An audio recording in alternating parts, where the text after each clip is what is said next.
But I think the development of full artificial intelligence will spell the end of the human race. It's a flying object, and we don't know what it is. I would hope somebody's checking it out. I don't know whether rockets or whatever, but incredibly fast, opposite direction. They were too fast to be okay. I'm glad the Pentagon is looking at this, because if it poses a threat, I want them on top of it. Well, the craft generates its own gravitational field. He said there's lightning in the sky? The internet has become the command center for criminals and terrorists. 911, what's your emergency? I need help, please help! Aliens won't let it happen. You know, that's what we're instructed to say. Roswell, Area 51. Alien kept deep under the ground. 1, 0,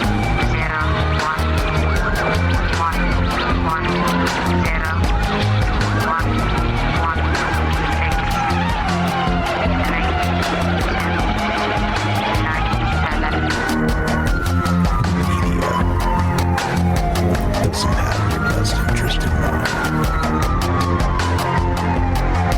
The government is self-serving. You're here for a reason.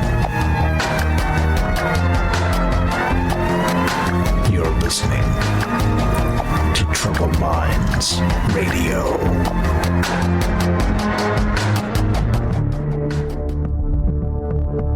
Broadcasting live from a secret bunker just off the extraterrestrial highway. Somewhere in the desert sands outside of Las Vegas. From somewhere in space-time, loosely labeled Generation X on planet Earth.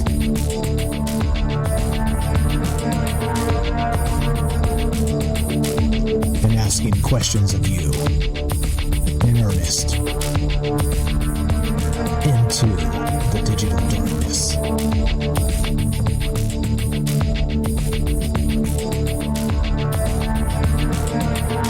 Well, good evening, and welcome to Troubled Minds Radio. I'm your host, Michael Strange. We're streaming on YouTube, Rumble, X, Twitch, and Kick. We are broadcasting live on the Troubled Minds Radio Network. That is KUAP Digital Broadcasting out of Las Vegas, Nevada. And, of course, 88.4 FM, Auckland, New Zealand. Tonight, we're taking your calls as we get weird. Now, that's really our calling card these days. I think, as I like to say here, one of the things that is unique about this show is that we don't chase down everybody else's narratives. Yeah, I had the president on and was watching for the UFO mention. It didn't happen. Yeah, but you know what? Those aren't our narratives. Let's talk about ideas. Let's talk about deep magic from the dawn of time. Let's talk about metaphysical laws that fit into the unseen realm. Let's talk about wild, weird, and wonderful things. That's what this has always been about. At least recently, we started like every other filthy conspiracy theorist out there. Shout out to all the filthy conspiracy theorists. But we kind of evolved past a bunch of the narrative chasing stuff, and instead started looking at history, looking at different ideas, looking at old scripture and things like this, and wondering how it came about and where some of these ideas came from, and they're worth talking about. They're worth thinking about. They're worth learning about, I believe, because who really knows when we're talking about the unseen realm, what kind of laws dictate what's going on with this. That's what Troubled Minds has become. And I think I've learned so much here that I certainly can't complain for myself. But the deal is that there's so much to learn. I mean, you could spend, pick a niche and a sub niche and just spend your entire life just learning the deep dive of everything and burn your entire life on just a couple things. I mean, other than just human things. But anyway, I digress a little bit there. But the point that tonight we're talking about the agency of the unseen. That's what I'm calling this, metaphysical counterintelligence. Now, what does that mean? It means several things. We'll start with, let's see, what's the best place to start? Start with the inspiration for this. So Tom Montauk.net, I saw this a long time ago, and this is what he calls himself. And he's got a website. It's super cool. It's called just Montauk.net, like it sounds, Montalk, Montauk, the other Montauk.net. And he has this listed on his X account. It says hyperdimensional counterintelligence. And that's always stuck with me as like sort of a super cool way to look at the world, and not just, let's say, in terms of that unseen realm, but what does it mean to sort of synthesize that and be able to, I don't know, become like a modern day shaman or a modern day cunning folk, which we'll talk about tonight as we go. I hope you guys are doing well tonight. The YouTube channel is broken, so please, I dropped the link in the chat there. So join the other YouTube and follow that channel if you're not. That is Troubled Minds TV. We are live there. And I think everywhere else, let me double check. My goodness, all the things. You got to check all the damn things because all the damn things might break. What's up, Puff? We got Nostra IC. Okay. All right, cool. So we were working on Rumble. All right. Anyway, so hyperdimensional counterintelligence. And I heard this guy a couple times in a couple different places. He's on podcasts and stuff. And he's a smart guy. And he's talking about these ideas. And if you go look at his website, montauk.net, he's got a ton of stuff. He's got a ton of, spiritual awakening stuff, how your mind influences reality. He's very much one of us, and it's super cool, right? And anyway, so that's where this inspiration came from, the idea of this thing tonight. But then also there's a whole bunch of different ways to kind of cook this down. Now, I'll go to the write-up because that's probably the best way. Instead of me rambling on, yada, yada, Mike ramble. Here we go. Every village kept one file open at all times, and it was never filed with the parish clerk. A cow died without cause. A marriage soured overnight for no visible reason. A field that had produced for 20 years suddenly refused to yield. None of these events had a suspect in the ordinary sense. No footprint, no witness, no confession to extract.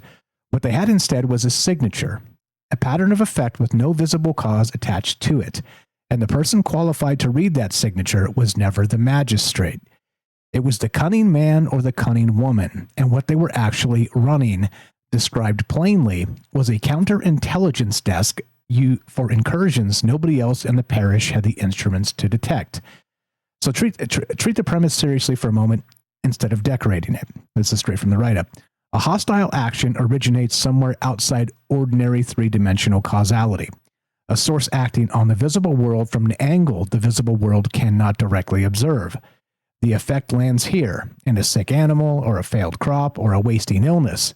But the cause sits elsewhere, operating through channels that leave no forensic trace a constable would recognize. That is a hyperdimensional threat model, whether or not anyone in 1600 would have used the phrase.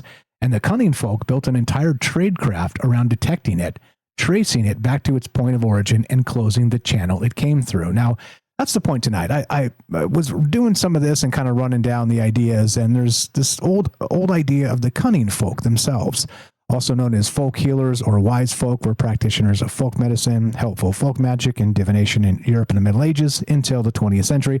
All the links are in the description down below. I encourage you to read this stuff in full. Highly fascinating. Lots of really great things afoot here. But it got me thinking about, in terms of, let's say, the larger context of this is, the modern time, we know the Ghostbusters, right? It is, of course, fiction, 1984, Dan Aykroyd, the whole bit, right? And they came in and they kicked some ghost ass and put them in the traps and then, stored them away in this, exotic device with exotic equipment. It's fiction.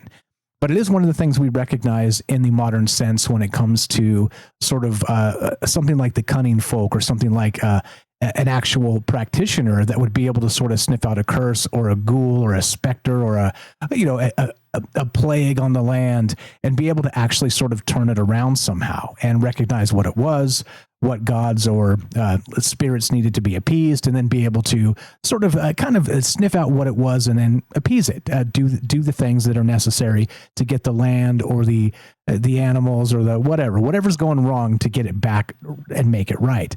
So I don't know. So I had this thought that it really feels like sort of a metaphysical police force to some degree, right? Where you're kind of watching out for these things and recognizing through folk wisdom, through folk magic, and passed on the oral tradition of these ideas that go back sort of like the Farmer's Almanac. But of course, deeper than that, we're talking something that is that deep magic from the dawn of time.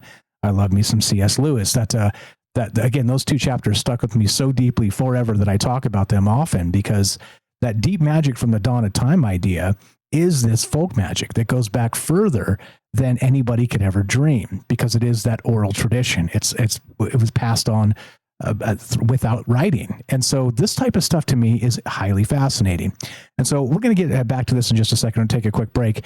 But the idea is, do you think this is possible? Or do you think this is just, once again, us telling narratives, new narratives, old narratives, all the narratives all the time, and making up things to explain nature and the things we don't understand? As usual, look, there's no truth to be found here. I just love these ideas. I love looking at these, learning new things, of course, about the cunning folk, and we'll read some more about that, and about the idea of this metaphysical counterintelligence. What do you know about it? I'm calling it the agency of the unseen. But for right now, we're going to take a quick break, get a word from our sponsor. In this case, that will be the Stoic Minute. Don't go anywhere. More Troubled Minds in exactly 1 minute. See you on the other side of the break. Feeling stressed, overwhelmed? In today's fast-paced world, it's easy to get swept away by our emotions. Take a breath and find your inner strength with the Stoic Minute. You have power over your mind, not outside events. Realize this, and you will find strength. The ancient Stoic philosophers understood that we can't control everything in life, but we can control how we react. The happiness of your life depends upon the quality of your thoughts. Focus on what you can influence. Cultivate a positive mindset and let go of what you can't change. Find your inner strength. Live each day with courage, wisdom, justice, and moderation. Embrace the Stoic virtues and find peace within. The Stoic Minute, brought to you by Jack in Oregon. Welcome back to Troubled Minds. I'm Michael Strange. Let us continue, shall we? Okay, so that's where we start here. Now, there's a lot of things in play, as usual, and the question of, is it possible? Do you think it is possible to be able to sniff out these old ideas, these curses, and turn them around, sort of, or abate them, make them inert in some way, counter them, or even send them back to the practitioners that sent them in the first place? Like I said, I know it's very esoteric. It's very, of course, Dungeons and Dragons like, if an evil wizard from the Dark Tower casts a spell on the village, is it possible that there's an entity within the village that can detect what's happening, recognize it, and then, again, alleviate the curse, or maybe even send it back to where it came from? I don't know. The agency of the unseen, as I'm calling it, metaphysical counterintelligence. And of course, I don't know the answer to that, but I do know it's highly fascinating to think about. So anyway, in this case, I was thinking about it in terms of like that, not just a weird desk, shout out Nick Pope, rest in peace, but he said he worked at the weird desk at the in the UK, the UFO weird desk, where all the strange things came across his desk. In this case, this is sort of like the weird desk of an old village, and the cunning folk themselves were running all manner of things, and taking payment sometimes, or sometimes doing pro bono work, doing work for free. I don't know. What do you believe regarding this? But anyway, so back to this. With the weird desk, the reason I invoke that is you start with detection, because every intelligence operation starts there. Divination was a collection method, the water bowl, the suspended key, the mirror, each one a different piece of equipment for the same job, pulling a signal out of a medium that should not carry information at all. And this is not folklore texture. This is signals intelligence run on a budget of well water and superstition. And it produced actionable results often enough that people kept paying for it across several centuries. A named suspect came out of a scrying session the same way a named target comes out of an intercept. And the community acted on it with the same confidence a modern agency acts on a confirmed identification. The method mattered less than the result, and clients seem to have understood this instinctively, judging a practitioner not by which piece of equipment they favored, but how often the name they produced turned out to hold up once pressure was applied. Straight from the write-up. A cunning man or woman who named the wrong party too often did not stay in business long, which is the fascinating part about this. When you think about that old folk magic and, running the seer out of town because they're always wrong about everything, it makes you wonder about the deep intuitive level they would have to recognize not just what's happening in the natural world, but what's happening in the human world as well. And of course, that metaphysical aspect and everything as it comes together. But anyway, let's see. Yeah, okay, anyway, that's enough right there. A cunning man or woman who named the wrong party too often. Yep. And that's the point. So anyway, what do you know about folk magic? What do you know about the idea that these cunning folk were actually sort of running the weird desk of these old villages, and that they were trusted enough within the community to be able to identify the unseen plagues or problems that were bedeviling the space, the village and the countryside and everything else in the spaces they lived in. That's it. That's where my mind is at. I got some other things to throw at you as we go, some curveballs and some other weird stuff. But there's actually this super cool article. We'll read some of this as well from Occult World. As always, the links are in the description down below. If you want to read up on this stuff, like I said, I encourage you to do that in full because there's a lot of really great information here.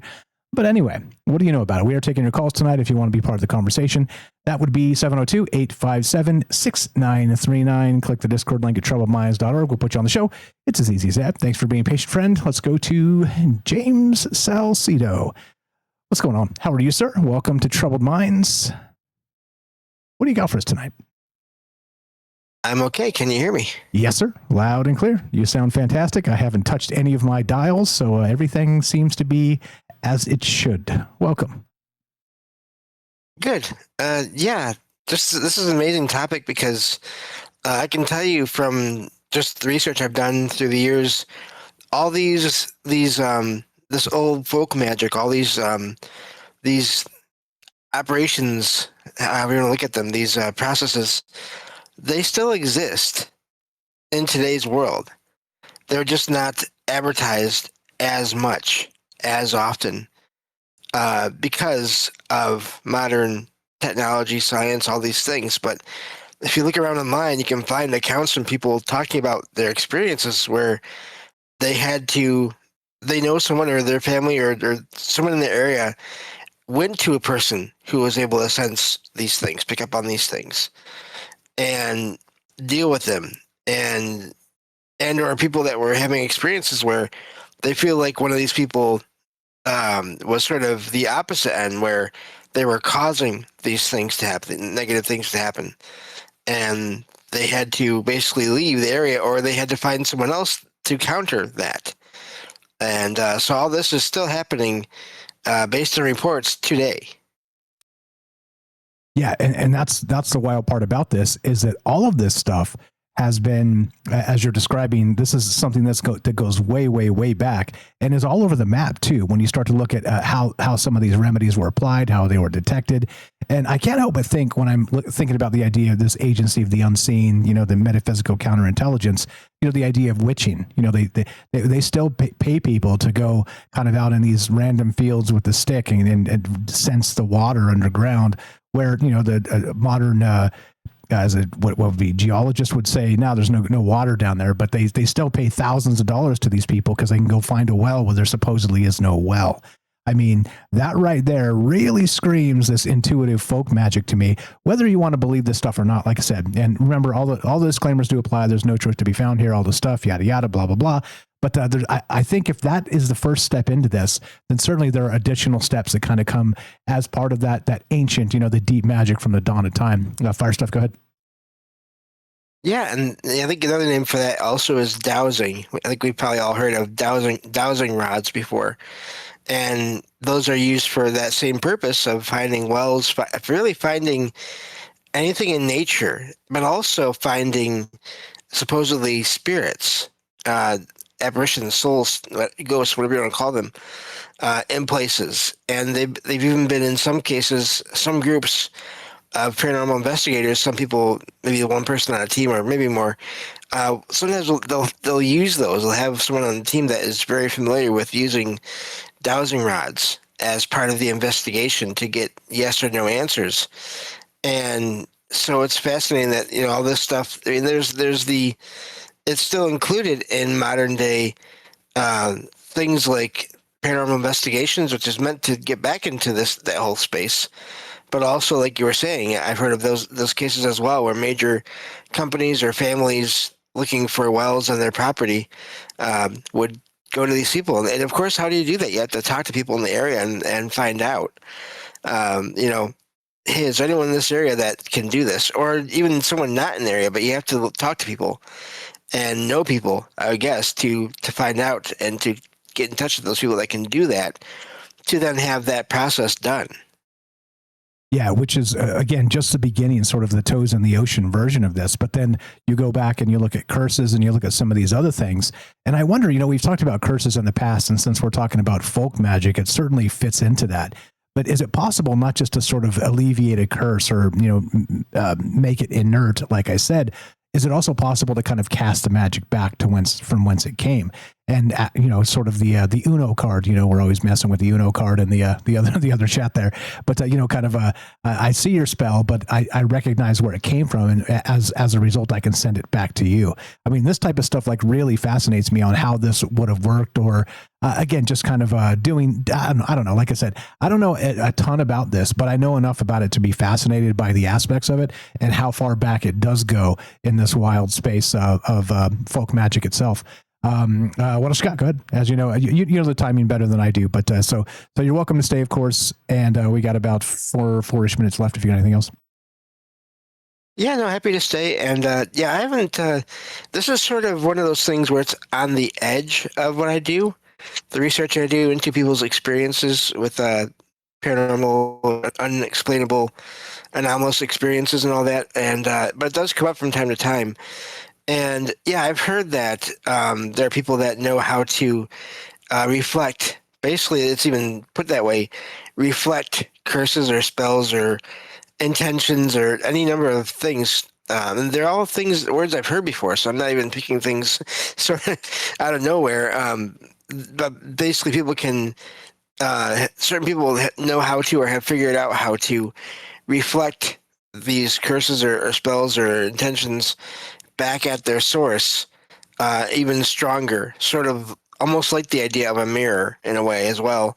But I've heard like whatever is sent at me, it'll go back to you or whoever is causing the situation, threefold or tenfold or whatever number you want to put to that. So I have heard that, and I always wonder, where's the bit of reality that comes from.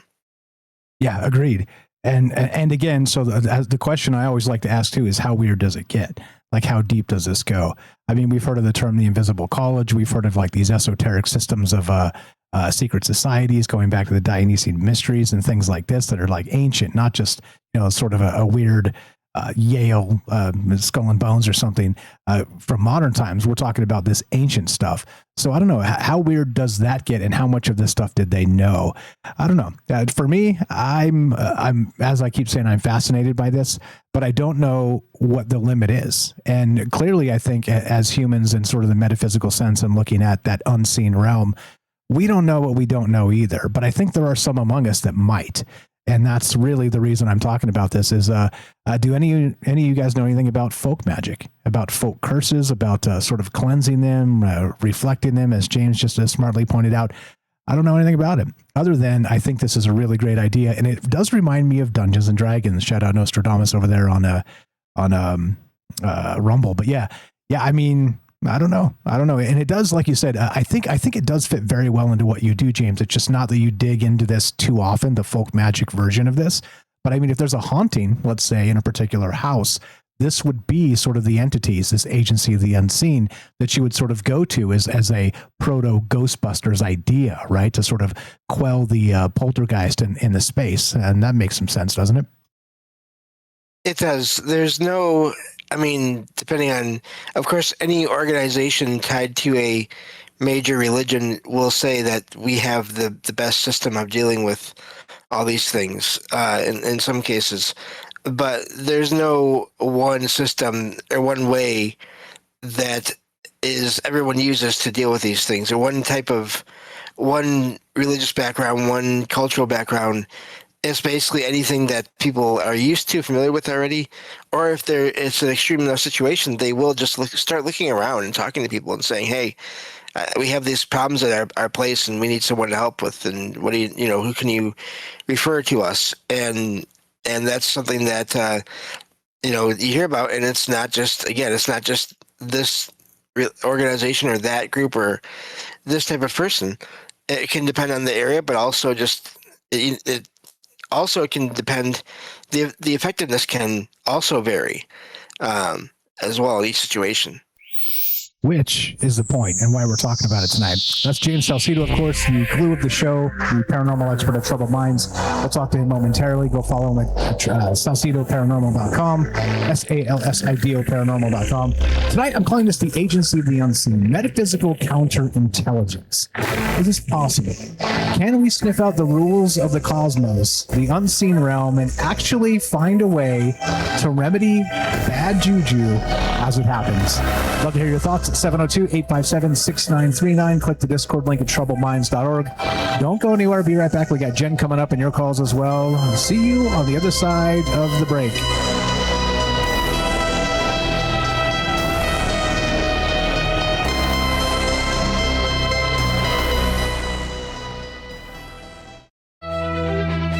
You're tuning into Troubled Minds, the show where mystery knows no bounds. Stay tuned for revelations that'll keep you questioning the fabric of reality.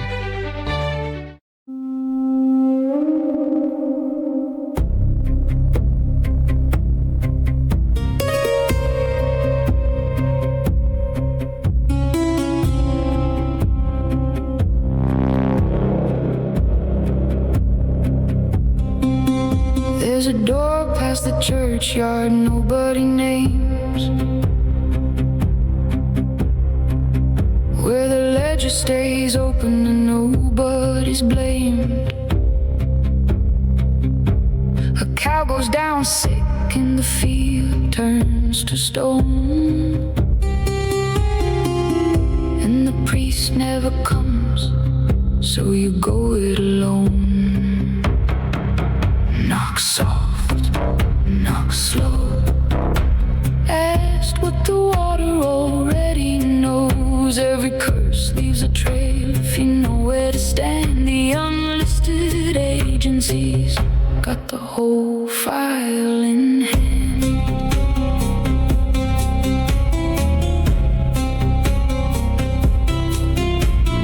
Murrow kept his books like a man keeps his tools. Old Solomon's key and the working man's rules. Betty stood her ground while the pulpit cried thief, and the whole parish lined up to beg her relief. Knock soft, knock slow. Ask what the water already knows. Every curse leaves a trail if you know where to stand. The unlisted agencies got the whole file in hand.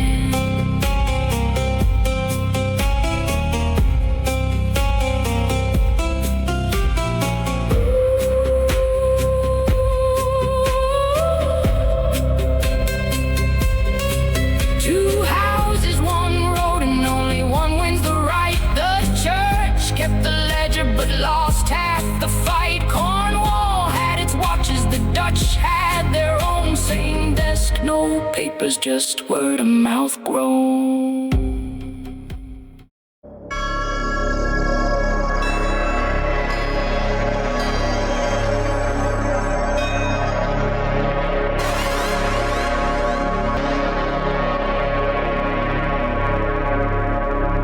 Welcome back to Troubled Minds. I'm your host, Michael Strange. We're streaming on YouTube, Rumble, X, Twitch, and Kick. We are broadcasting live on the Troubled Minds Radio Network. That is KUAP Digital Broadcasting. And, of course, 88.4 FM Auckland, New Zealand. Tonight, we're taking your calls as we're talking folk magic. Let me read the blurb. Probably best to just read it. Cunning men and cunning women looked at less like village mystics and more like an unlicensed counterintelligence desk running detection, direct action, and defense right alongside the church's competing claim on the same territory. And of course, what we're talking about is just folk magic. Now, like I said, I was inspired from several angles here, and there's some actual folk magic. We'll get to some examples as we go tonight. But per usual, I want to know what you guys know about this. That's the entire point of this. Once again, we need to talk to each other. We need to think about these ideas. Look, in my opinion, and some of this stuff is going to be frivolous in 2026. People are going to be like, come on, Mike, this is really stupid. And that's fine. I don't really care. Like, if you want to go listen to the Orange Man talk about an election, fine. You go do that. You be happy. I hope you're happy, right? That's not like I had it on because I was waiting for the UFO drop. He didn't drop anything about UFOs. But that's not our narrative anyway. Like I said, some of these ideas, this folk magic does go back deep to that deep magic from the dawn of time. So what do you know about it? And is it possible to take something that the divination aspect, recognize there's something foul in the air, and then defeat it, send it back from whence it came, make it inert, or at least shield the village or the space from the energy that comes? I don't know. I don't know the answers to these questions. I do know that this deep magic from the dawn of time is highly fascinating. And of course, the morphic resonance and things like this come to mind. The noosphere of Teilhard de Chardin, things like this, and kind of what we don't know. So that's the beautiful part about talking about ideas that we have not really kind of nailed down into the space just yet, because they're not, they're labeled in the old way. But I think when science catches up to them, maybe they'll have a new name for them. 702-857-6939. Click the Discord link at troubledminds.org. Anything to add, James? Welcome back. You had a hiccup there on the laptop again. We'll go to Jen. I'm not sure what happened to James. James dropped and then came back, so he might be having internet issues. We'll get to James momentarily. 702-857-6939. There's James. James, welcome back. I'm back. You're back. Oops. Oh, did you? Okay. Was it an internet thing? Yeah. Laptop had to update, so I don't think it was internet, maybe an update, but I'm on my PC now, so sorry about the interruption. That's okay. These things do happen. Let's go to Jen in Missouri. Thanks for jumping in here. I thought this would be down your alley a little bit. How you doing tonight? Welcome to Troubled Minds. And what do you know about this agency of the unseen and metaphysical counterintelligence? Okay, so it really is something I'm very interested in. And James, it's good to see you. How are you? You as well. Okay. Good to see you. Good. And Mike, okay, so yeah, there's going back and thinking about this, people are going to think that this is just all a lot of hokey silliness, but that's not exactly the case. I mean, even if we look at the world today as it sits, a lot of science proves that the mind can be influenced fairly easily, especially through accessing the different wavelengths of the mind, like theta, those sort of zones of the different, the way that the mind is sort of waving through reality and experiencing its existence. It's relying purely upon the senses to pick up everything, around themselves. So, and the version of reality that we see is heavily influenced by how those wavelengths are manipulated. So we know that, and that's used all the time in a lot of modern technology and marketing and in the sciences, especially in the intelligence agencies. It's a very well studied practice of how to influence the mind. Obviously, you could see reasons why that might be beneficial to a government. And they have it mastered down so precisely at this point. And it's reliant purely upon its past, that it has reached the point of vast expansion into the minds of the species. It has a varied past. Going back, you can go to the church and the religion systems and see that that's exactly the same sort of system that they utilized to sort of sway the minds of the people to help them into being governed, as they might put it, because they obviously needed it. If you go back further than that, they're relying off of the stories and the ways of the people and the shamans, of course, and all of these cunning folk that we're talking about right now. And the way that they accessed it in the old world is very similarly mimicked today. If you go back into the ancient world and into the world of witchcraft, there's terms like a fetch. A fetch is a thought form. Sometimes it's an actual other spirit of an animal. They believe that they've accessed the mind of the animal and can persuade the animal. They've hypnotized the animal, and they have been able to somehow manipulate it.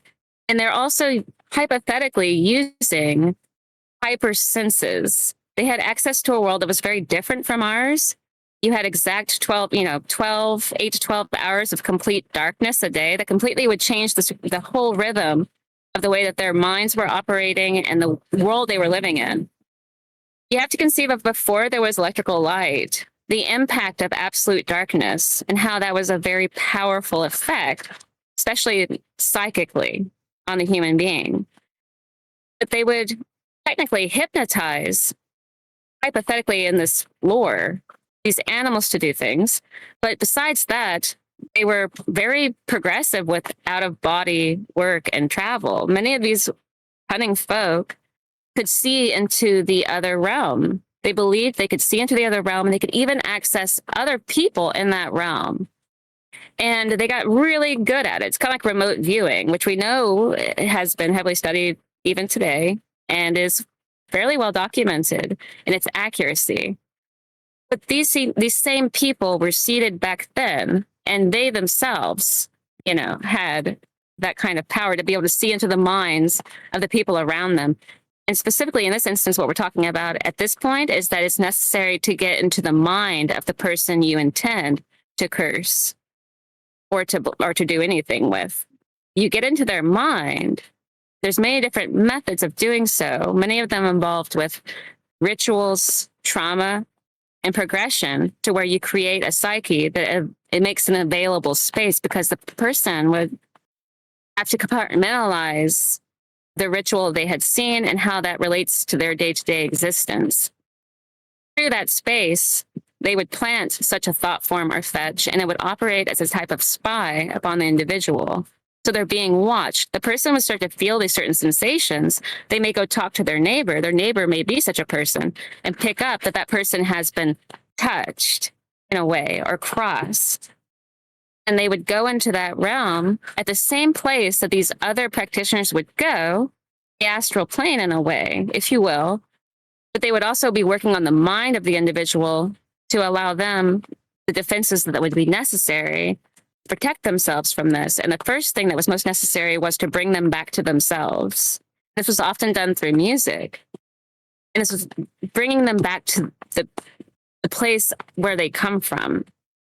Anything that draws them back to their roots. That's why these rites and everything in the past were so important, because a person had to have a place to come back to that was who they actually are. So that individual would be able to stand up and actually take its full place in the person's mind and not be affected to make decisions that would be their own demise, that were planted there through these fetches. Knew what they were doing because they're technically spying, like remote viewing, upon the individual.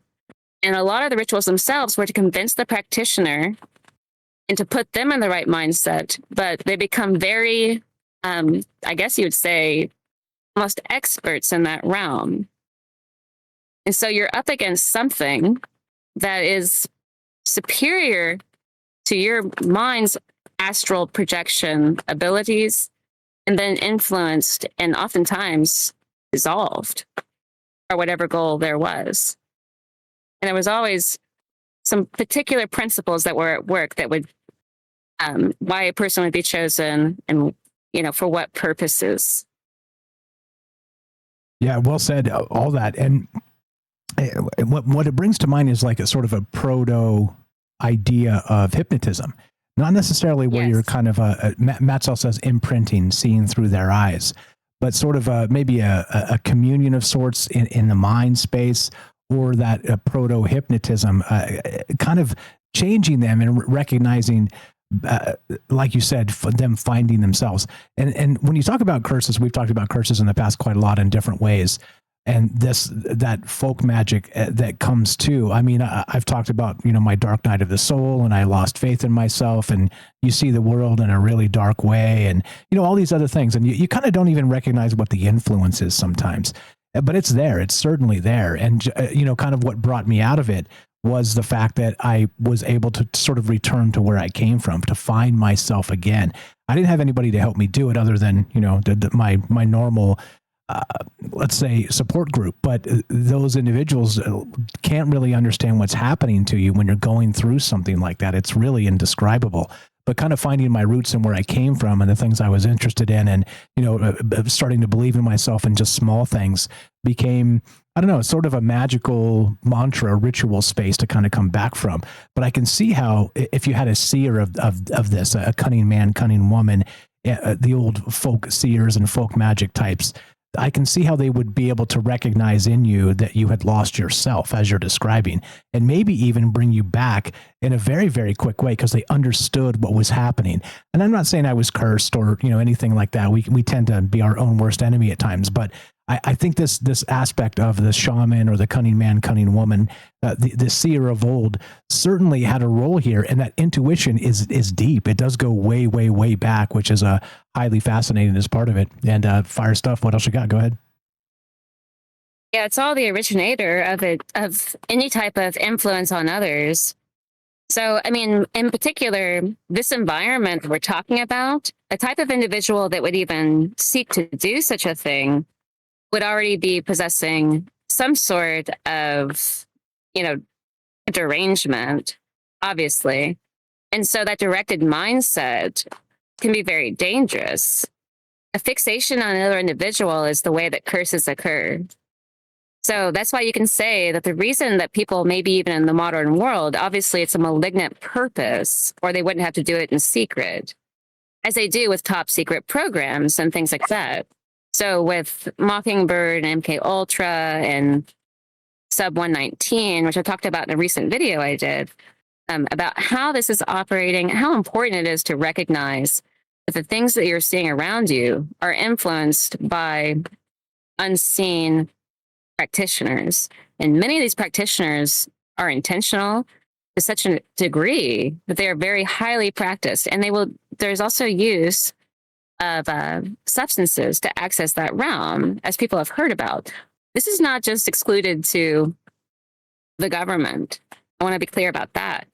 I'm saying that people in your own personal environment, if they are able to access that realm, they can see into your world a little bit and perhaps influence you in that direction. That's what we're talking about with modern day curses. And the other issue with that would be that today's people don't even believe in a lot of these things. They believe about it from a scientific perspective. They understand the data, the zeta, delta, omega. They understand that about the wavelengths and the way that there's these different levels. So they're willing to accept neuroscience, but they're not willing to accept that it can be influenced by the mind of another person, or that a person could have access to their inner world to such a degree that they can actually almost see a person's day-to-day life. And so underestimating that has made people vulnerable in that way. And so they may be in a world that's influencing them in a very powerful manner and influence their mind. They don't see that their mind is like an antenna to a radio wave. So even thoughts that you may have that are disturbing to you might not even be your own thoughts. It could just, and you could learn to just sort of see those as something passive, like people used to know, something that's going to pass and it's not your own. But that's not you, just because it's inside of your mind. And we know that some people are very visual and some people are more auditory in their mind, and that can all be affected. So it really comes down to, you don't have to believe in it.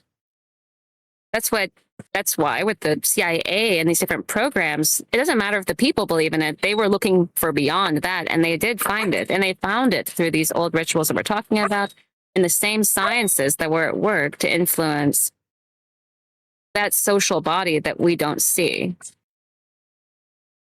Yeah, exactly right. Yeah, well said. And the wild part about it is, like you mentioned, that remote viewing aspect and the Stargate project and all the things that they've been deeply into with Bernays propaganda we've talked about on this show, which I like to call MK Ultra for the masses. And they found ways to do this. I mean, like I said, the political world has become so contentious that neighbors are fighting with neighbors, and family members are kind of cutting each other out of discommunicating from the family and things like this. It's like, really? Because of some stupid political space? But I mean, I don't think that's an accident. I think that has been engineered deeply, and I think it's been being used against us every single day. And that's part of the problem. And that's why I like to talk about that unseen realm and the idea of the control mechanisms that we don't recognize, we don't notice until somebody else points it out, right? We talk to each other and go, okay, well, yeah, there's something happening here. And it seems very much like an MK Ultra for the masses, but like a societal hex or some kind of witchcraft, right? I mean, it just depends on the semantics of the conversation, but it very much feels like that's what we're dealing with, not just in the political space, but everything else as well. That's the power of it. If you can imagine that people can be heavily persuaded to believe in certain ideas, certain sort of moral compasses that are directed by their government and their society, but not themselves, that can create a type of division inside the person. That alone can do that. Agreeing with concepts and ideas that aren't of your own volition, but believing in them so fervently that you will go to war for it, takes a lot of work on the behalf of a practitioner or a system or a government, that they must convince them that it's worth this much. It is that important. And they have to silence any other opposition within themselves that would say otherwise. So it's very useful to the government systems, but in the past, it was also useful. Anyway, I have to hop off here. I have a lot of thoughts on this, but sit, pup. Yeah, sit.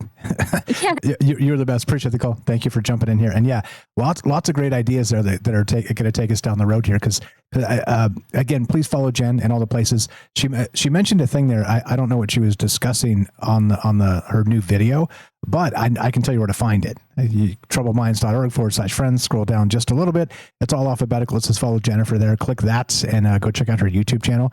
And go check out what she was talking about recently on her page there. I try and keep up with everybody. I just can't watch everything. There's just not that much time in the day to be able to kind of keep up with every damn thing. And I wish I could, honestly. I just can't. But I will catch up on that this weekend and watch some of what she was talking about. And very smart stuff. And that's the point here, is that we're going to see these things in slightly different ways. We talked about, witching or dowsing, as James said there, and that type of stuff that seems very folk magic-y. Okay. But then beyond that, I think this goes deeper and deeper and deeper in different ways, and not just a way to sort of, draw you out of yourself. And it comes to mind, I was watching recently the Two Towers from, Tolkien and the Peter Jackson versions of Lord of the Rings. And he withdraws Saruman from Theoden of Rohan because he was sort of haunting him. He was bewitching him. He was kind of kept him in this malaise state of control. And Gandalf the White is able to draw him as poison from a wound, as he said. And so it's an interesting thing, because this is exactly what we're talking about in terms of the cunning folk, the cunning man or cunning woman, is that it's a seer. It's that ancient wizard that is able to kind of recognize these things. And in the Lord of the Rings, of course, it was very obvious, but there are some times when our mind is sort of bedeviling ourselves where it's not obvious at all. And I don't have to tell any of you guys that we're humans. We recognize that sometimes we betray ourselves, and in weird ways too, the ways we never would have guessed. But yeah, fire stuff. I appreciate that call. One more time, follow Jen. That's the Arcane Observer. troubledminds.org/friends, or click the friends link. Just scroll down and it says follow Jennifer here. Please do that, and I will follow up as well and check out what she was talking about with her new video there. James, anything to add to what Jen said, or any ideas you had as part of this? It's weird. It's a weird one. It's the folk magic, the seer, the Merlin archetype, Gandalf, and of course, I withdraw you as Saruman as poison from a wound. Welcome back. Oop, that's the right one. I guess we'll go with that. Welcome back, James. How you feeling? I'm okay. Yeah, great to hear from Jen. And her latest two videos do cover this in a way as well. So I did listen to them, and I'm not versed enough in everything that she covered there, which was amazing to talk about it. But definitely check out her channel for those. And yeah, I think like I said, it's just I do come across these things, reports of these things here and there in the research I do, trying to find reports of experiences, and I find people that say, my family. We in our area, we had this situation where bad things are happening to us or to people we know, and eventually they had to call someone in to stop that, and it worked. Or in some cases, they don't know who to call, so they just have to flee an area altogether and start over somewhere new, which is that's a whole thing they have to go through. But yeah, so this is a great topic, and It's everywhere too. It's not just one part of the world. It seems, everywhere in the world has different names for these processes of contacting other, whatever other is, and getting information or giving information or sort of collaborating with other forces to cause things to happen in the physical world. But they just have different names for them. And whether it's in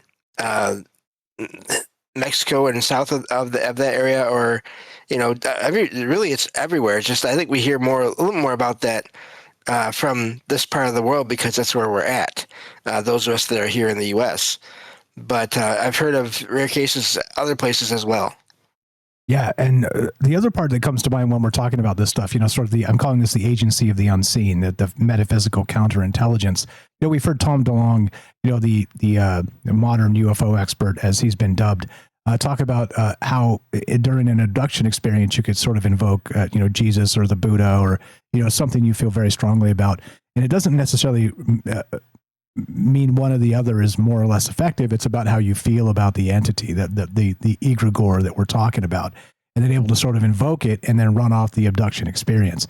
And look, I don't know, it's just something somebody said. I'm not saying it's real. I'm not saying it's not real, but it's an interesting aspect to this when you talk about the idea of sort of an encroachment in your space, whether it's a curse or an entity or any of these old sort of folklore, folk magic type ideas of curses and things. And then being able to sort of invoke some counter protection, some sort of a reflection, as you very smartly said earlier. And like I said, every time we talk about this, I feel very geeky, D&D level stuff like, okay, let's open up the illusionist's spell book and see what kind of stuff we can talk about. I didn't do that, but it certainly seems to track here when you're talking about these old cunning folk. And they were, the tarot cards and the scrying in the water and the whole bit, the ropes and the spoons and that, you name it. Like they were using all of these things. And like I said, if you don't believe in this stuff, that's totally cool, because I'm not sure I do either. But like I said, just take the idea of dowsing and witching as part of this, as just the start, and then kind of wonder how deep this goes in terms of that old folk magic aspect. I don't really know, because if I did, I'd just out there be doing folk magic instead of this.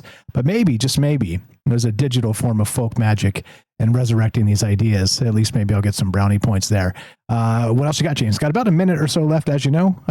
Thank you for being here. Yeah, I might have to update my clock. I think it's a little bit slow. So, but yeah, and that comment about invoking whatever higher power you believe in or you accept or you feel is valid, using that to drive off other forces, other beings. I've heard of that, and most of the times it does seem to work for if you're in that situation. The problem is not always. So then the question is why, and I don't have any answers for that. Nor do I. And that's why it's, and isn't it refreshing to be able to talk about things and not have to come to conclusions? I think that's really the magical space of what Troubled Minds has become. We can talk about ideas sort of in the periphery and not have to be like, well, and this is the end of ends and this is how things should be, and give you, life advice or something. I don't know. It's always been kind of rubbed me the wrong way that I know that's how human narratives work, but I don't know. I think information is good to share, and I think people talking to each other is good. And a lot of these old ideas are very good. And so that's good enough. I don't think we have to draw a conclusion about anything. So you're the best. We'll get back to you momentarily. Appreciate you very much. You know him, you love him. That is James Salcedo, the paranormal expert of Troubled Minds, Salcedo Paranormal. Tonight we're talking folk magic. We're going back to the well, back to deep magic from the dawn of time. I'm calling this the agency of the unseen. Metaphysical counterintelligence. Is it possible? How deep does it go? And how weird does it get? Love to hear your thoughts. 702-857-6939. Click the Discord link at troubledminds.org. Be right back. More Troubled Minds on the way. Thanks for hanging out. Thanks for being part of this. Just a reminder, you probably know the other YouTube is not working. I don't know why. Check out Troubled Minds TV. We're live over there. Be right back. More Troubled Minds coming up. Do not go anywhere.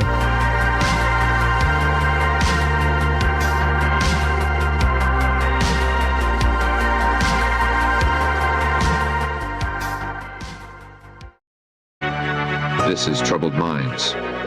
Your host, Michael Strange, the master of the mysterious, is here to guide you through the shadows of the unexplained.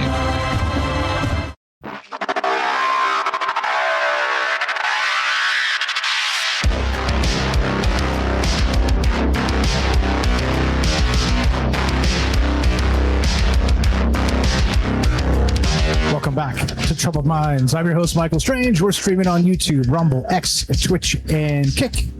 We're broadcasting live on the Troubled Minds Radio Network, KUAP Digital Broadcasting. That is KUAP, Unidentified Anomalous Phenomena. Yeah, we got that. It's registered.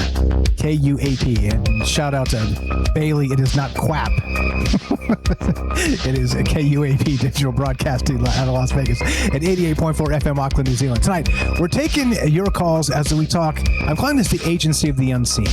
This metaphysical counterintelligence. Now, is it possible that there's actually a way to tune into that invisible realm, the unseen, and then not only that, recognize what's happening as part of it, and then have some kind of counter defense? Okay. And so I'm just looking at this as sort of, like the Ghostbusters, right? Except the Ghostbusters is 1984 and it's fiction and it's, it's cheeky and it's cute and it's interesting and it's funny.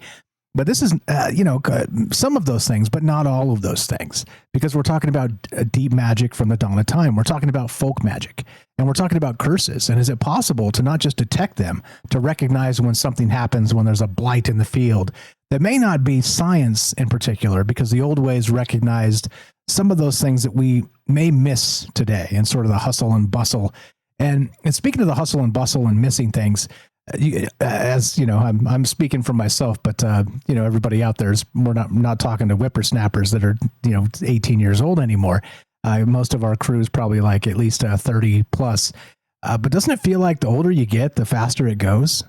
It's weird. It's like you're sort of racing toward this singularity and it's drawing you toward it. It's so crazy. Anyway, I digress. But the hustle and the bustle. It's hard to keep up with all this stuff, and not just that. The more you learn, the more rabbit holes there are. It's just it's an absurd thing to be human, to only be able to consume and process so much information. But hey, we do our best anyway, right? So yeah, that's where my mind is at, racing to death. Exactly. What's up, guys? See you there, Eric. Yeah, I mean, and that's the point. It's really weird, but I think some of this stuff that going back again thousands and thousands of years has a ton of value if we can remember it. And I don't look, like I said, I'm not an expert, but if we remember the basis from where it came from and what it means and what it meant to us historically, to society as we grew up and came into the modern space, I think sometimes that may be good enough. Kind of jog somebody's memory to go look into some old ways instead. Like I said, the Farmer's Almanac, if you handed that to somebody 1,000 years ago, they would think you were a wizard. Okay. And there's some really wild stuff in there. Some really wild stuff. James, anything to add? And then we'll go to Kramos on the line. How you doing, brother? Yeah, okay. That's all I can think of right now, but looking forward to the calls. You are the best. Was there a voice that came through? Did you hear that? No. I'm hearing voices now. I literally heard a male voice that was not you say something. Did anybody else hear that while I was talking there? I'm gonna have to go back and listen now. Hold on, I'm gonna make a note real quick, the timestamp, so I don't miss it. I swear to you, I heard something. That's something. Wild. Yeah. You don't want to. You don't want to do that. It's an EVP. Oh my God. I swear I heard something. It was a voice, and it said like a half a word or 3/4 of a word. I almost was able to hear. Okay, I'm writing down the timestamp. Okay, there we go. And so let's go. 702-857-6939. I'm calling this the agency of the unseen, metaphysical counterintelligence. Now, is it possible that this folk magic goes back and is deep, deep, deep? And it's something we've forgotten and something instead we should remember. That's the whole point. And of course, you know me, my favorite question is, how weird does it get? Let's go to Kramos. Kramos in Chile, Notables Radio. What's up, brother? You're on Troubled Minds. How are you? Let me click the thing. Did I click it? I think I clicked it appropriately. There we go. Kramos in Chile. You're on Troubled Minds with Mike and James. How are you tonight? Welcome to the joints. Go right ahead. Hello. I heard something. Not a voice, but I heard something. Okay, good. Okay, that's +1. That means I'm not literally losing my mind. I like that. I'll take it. I think maybe I was thinking it could be another kind of counterintelligence frequency intervening. Maybe I don't know, but I think it could be psychophonia in Spanish. Psychophonia, psychophonic is like when they go to places, cemeteries or places sacred, and they record the sounds and they hear stuff. You know about that? Not directly, not the way you're talking about it. Please enlighten us. Okay. Well, there's a culture here in Chile, well, in South America about psychophonia is when they go and visit places like cemeteries or very old houses, and they go with these sounds recording instruments, and they communicate with the spirits they are invoking, not as a ritual or occultism or something like that, just to communicate. And the most the most shocking one for me is there's an account on TikTok I start following, and is this guy that goes to the cemeteries and clean the stones of every person, and he do this psychophonic, and he hear like "thank you," and he starts chatting with the entity spirit that answers, and every entity is appreciating the cleaning because he goes with this brush and clean very old cemetery stones, and that's his psychophonic exercise. Okay, I dig that. But different ways of communing with, the unseen realm. And, graveyards certainly play a massive part in that with the ancestral spirit and that idea that the egregore of where we came from spiritually. So, hey, I dig it. I appreciate you sharing that because, like I said, hey, look, I'm just me. I can't know all the things, and I've never been to Chile. I'd love to go.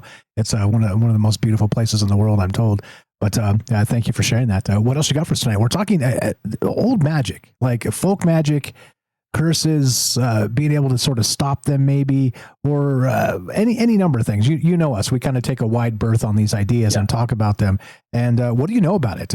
Beyond that, I appreciate you sharing that. What else you got? Go right ahead, sir. First of all, you will be here in Chile, and I will be your guide, your tourist guide. Thank you. Appreciate that.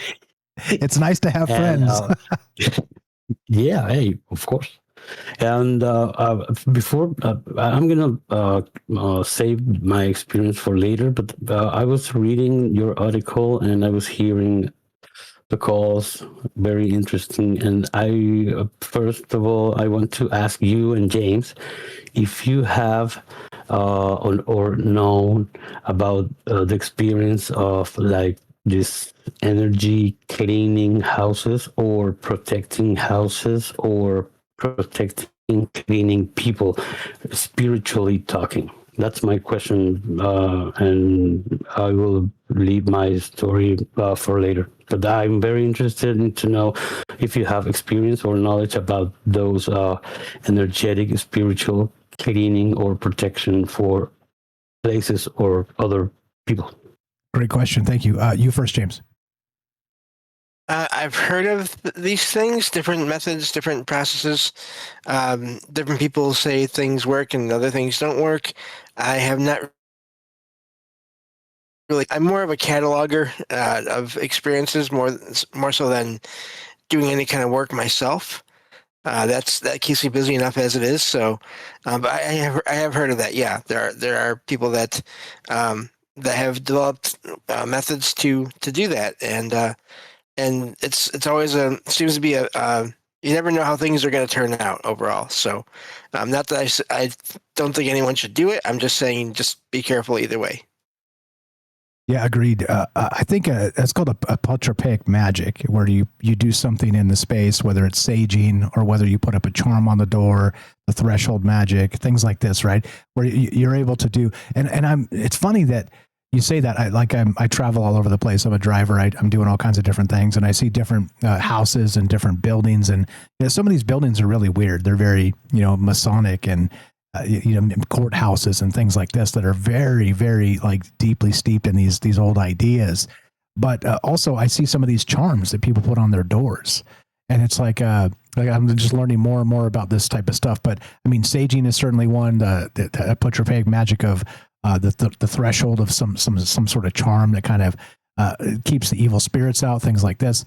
And of course, there's one of the oldest when you talk about folklore and magic, is that you need permission to come in anyway. You shall not pass unless you're given permission to cross that threshold. It's sort of the basis of inviting something, for good or ill. I don't know. That's what I know about it. And it's, I can pull up some stuff and talk about that, but I think you probably asked that question for a reason, but saging is one of the most common ones that I hear of in recent times.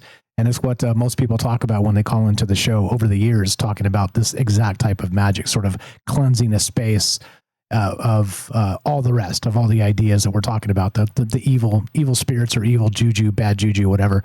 But great stuff, Kramos. What else you got? Go ahead. Well, it's interesting what you're telling, because in fact, to inhabit an old building or house, it's a very important sign of respect. And it called my attention, the counterintelligence concept, because here in Chile, and I know in other countries too, for example, when they want to protect recent born babies, they if the baby is a male, they dress it as a female. So it's and they put different names, and when the baby starts growing, they, like, when they dress a baby growing as a female, when the baby's a male, it says the objective is to disinform, to make this disinformation for any evil energy that are reaching or seeking for male recent born babies. So this is a female.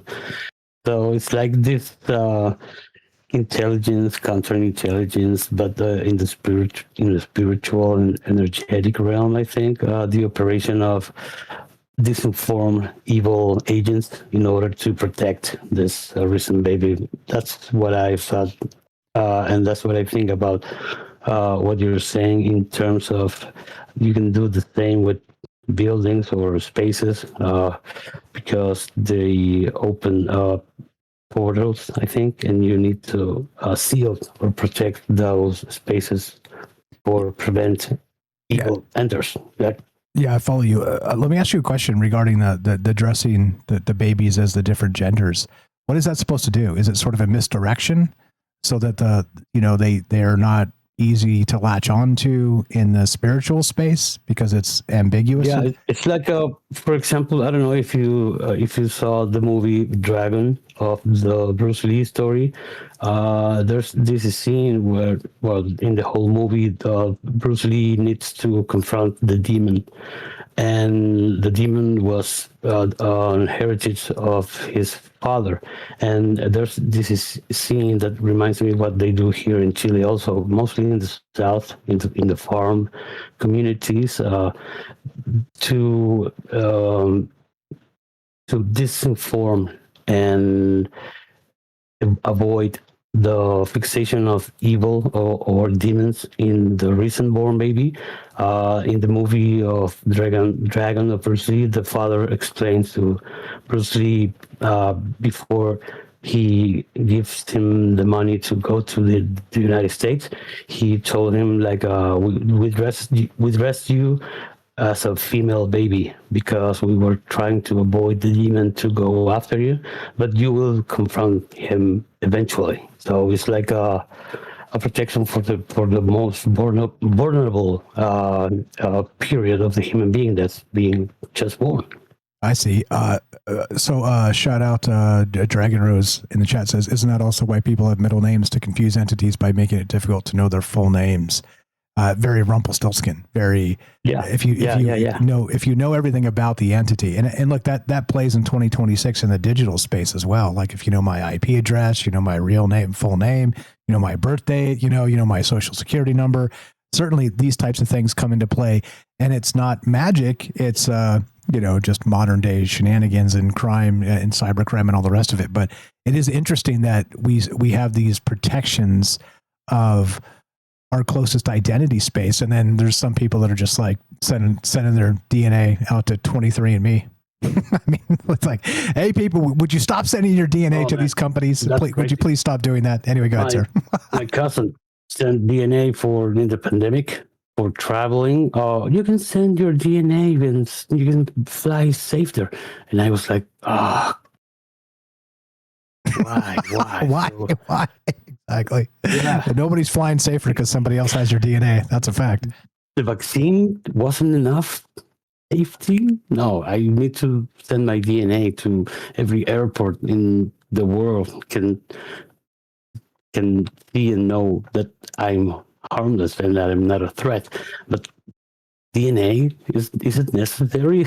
Yeah. In the very, very early days of Troubled Minds, we talked about that, and I called it our source code. I mean, that's what it really is. You talk about, the simulation theory, and if you want to kind of boil it down to who we are as individuals, your DNA is your source code. And, given 1,000 years, you may be able to just create another one of you, snap your fingers, and boom, there's 10 Kramoses and 10 Mikes, and we're still alive and whatever.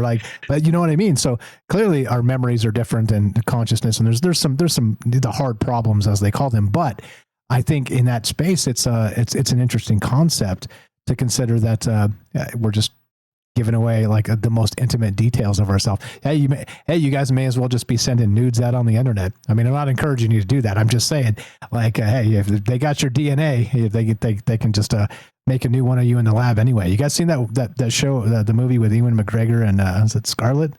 I can't remember. Anyway, the Island, I think it's called. Anyway. Back to you, sir. You had an experience you wanted to tell us. Don't let me derail you too hard. But go ahead.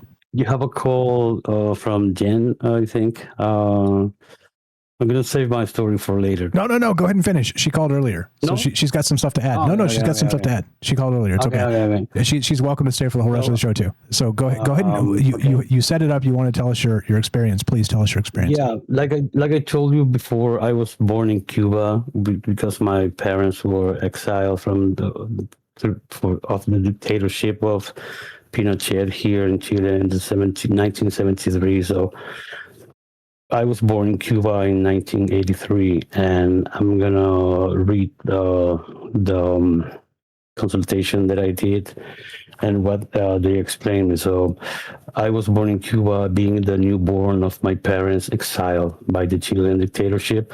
I was born in 1983 in Havana, Cuba. The matriarch, the mother of the neighboring family who lived in front of our apartment. We were finally one family. Caridad Diaz Rojas, the Mama Cari, was the mother, and her mother, I was told, performed a Santeria ritual with Chango to protect my eyes. You know, Michael, they told me this when I was like 20 years old, and I'm just, I still have a lot of questions, but what they did was what I'm going to describe, because the washing and consecration of the shelter in Santeria, nothing protects if it does not first go through a ritual process of consecration. The grandmother prepared an oimero, which is a sacred liquid made from water, and it was from Chango. Chango is one of the orishas, you know, elements of the amulet, usually a combination of a black jet hand, red and white beads, and sometimes coral or a bullseye seed, were dipped in this liquid to cleanse them of any mundane vibration and charge them with the ache, that is a life force of the Orisha, in this case, Chango. So the ritual is performed in front of Chango's sacred receptacle. And Grandma lit 2 candles, antanas, and proceeded to the act of Moyugba, which consists of praying, invoking African and Cuban ancestors, asking permission to carry out the work. With the smoke of tobacco and a few drops of rum or brandy blowing gently on the amulet, Chango was presented with the situation: a newborn, the son of political exiles who required protection. So the grandmother placed the amulet on Chango and specifically asked that the eyes of the Orisha were your eyes. The evil eye in children is conceptualized as an energy that enters when a strong or heavy look alters the purity of the baby, causing crying, fever, or loss of sleep. So by consecrating it with Chango, it was intended that any malicious, heavy, or envious look that will rest on your cradle will collide with the fire of the Orisha. The deity acts here as a reflecting shield. The negative gaze burns and wanders before it touches your spiritual retina. So that's what they did with me when I was a baby. And it makes sense for me until now, with all the questions that I have and with all the things that have being experienced by me in relationship with my eyes and my girlfriends. Yeah, the evil eye actually came out when I was a very good one. Yeah. No, you're okay. But when I was doing the research for this, the evil eye did come up as part of this sort of a curse, like those old folklore curses and things like this. So it's fascinating that you bring it up as part of the culture in Chile.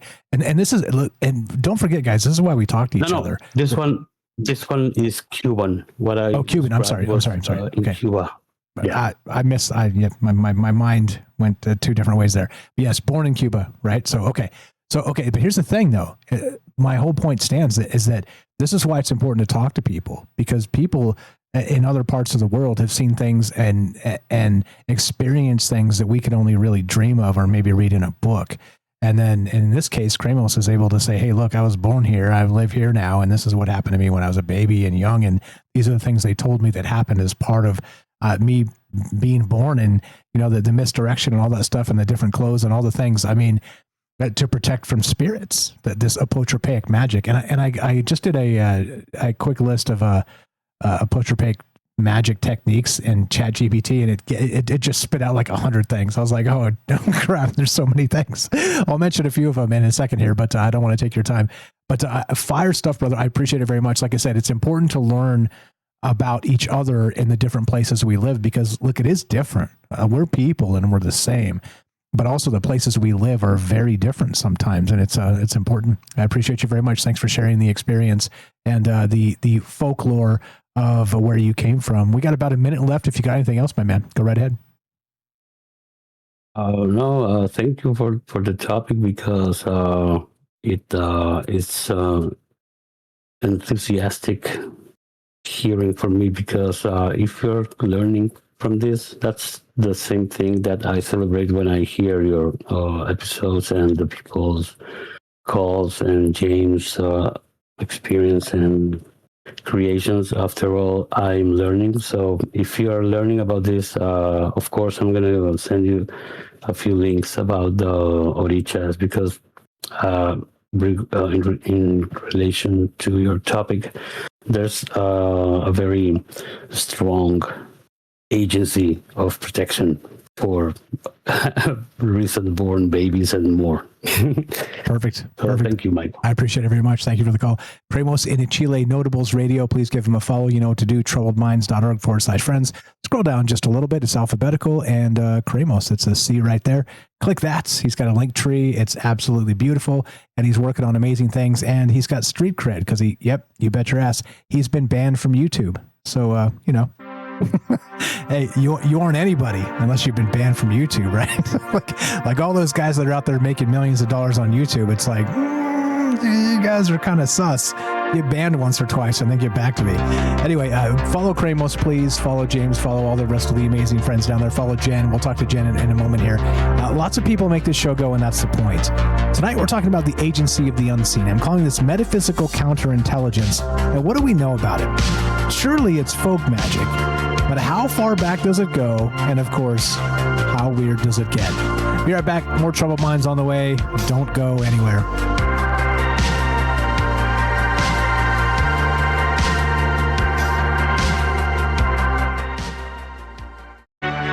This is Troubled Minds.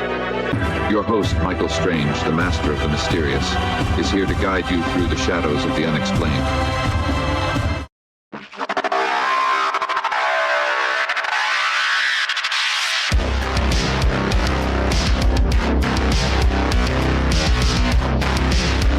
Welcome back to Troubled Minds. All the places, all the things. Troubledminds.org. You can find all the things, and that's the point. There's a website.